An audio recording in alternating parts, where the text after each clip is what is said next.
Hello बच्चों, so let's see the question.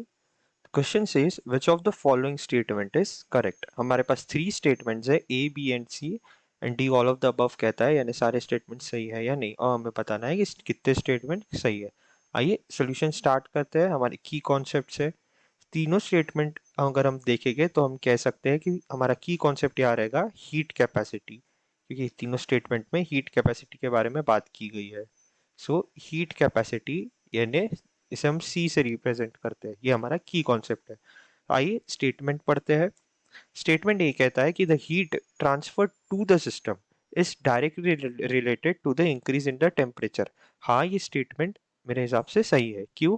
क्योंकि अगर हम किसी सिस्टम के अंदर हीट डालेंगे तो उसका टेम्परेचर बढ़ना जरूरी पड़ेगा ही. So Q is directly proportional to delta T. Q is directly proportional to delta T क्योंकि टेम्परेचर इंक्रीज करेगा. So therefore Q is directly proportional to delta T. अगर प्रोपोर्शनलिटी का साइन हटा है तो हम लिख सकते हैं Q is equal to C delta T. Here यही C है हमारा हीट कैपेसिटी जो एक कांस्टेंट होता है. सो स्टेटमेंट ए सही है. स्टेटमेंट बी कहता है कि अगर Q is equal to C delta T then coefficient C is called the heat capacity. हमने अभी जस्ट ये डिस्क्राइब किया तो ऑप्शन बी भी सही है.